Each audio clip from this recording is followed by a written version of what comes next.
Over the past several decades, the bee population around much of the world has shown a steady decline, a trend that worries scientists, beekeepers, and farmers alike. As a result, an Arizona group wants to ban certain pesticides that they say harm the bee population.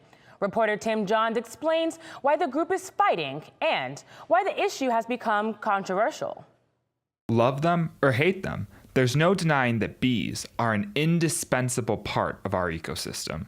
According to the U.S. Department of Agriculture, bees are responsible for pollinating as much as 75% of all the fruit and vegetables grown in the country. Honeybees are the major pollinators of cultivated crops. If there are no bees or if the bees decline, we will not have enough food to feed all the people. The phenomenon of declining bee populations is known as colony collapse disorder, and beekeepers everywhere, from North America all the way to Western Europe, have raised the alarm. And the numbers can sometimes be staggering. Between April 2015 and April 2016, beekeepers in the U.S. lost over 44% of their colonies. It's numbers such as these that are making some, like consumer group Arizona PIRG, call for a ban on certain types of pesticides they believe are the driving force behind the bees' demise. Arizona PIRG says that pesticides known as neonicotinoids have been scientifically proven to have detrimental effects on bees,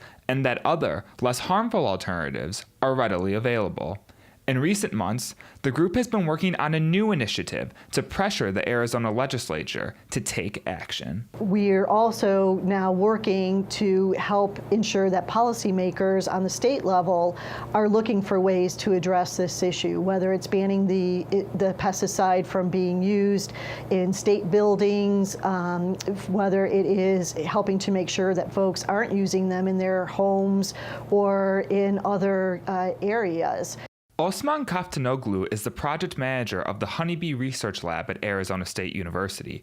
He stands by calls to ban neonicotinoids.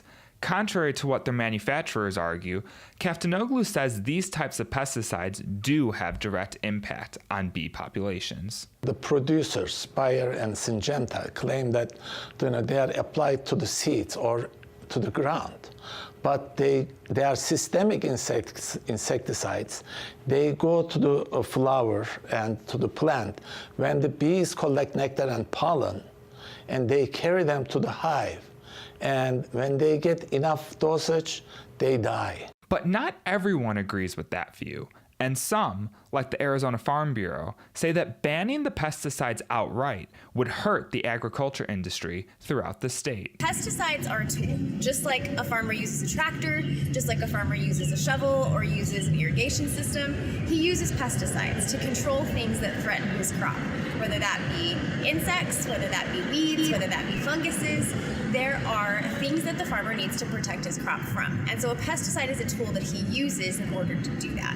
So it's essential because without that tool, your crop is at risk of damage from all of those outside forces. Additionally, the Arizona Farm Bureau believes that a blanket ban is short-sighted and won't stop the bees from dying anyway. There's no scientific evidence that's credible and reliable that shows that a ban on neonicotinoids, just blanket and in general, is actually going to solve the pollinator population. The Farm Bureau says that while pesticides may play a role, colony collapse disorder is caused by a multitude of factors such as parasites, habitat destruction, and climate change.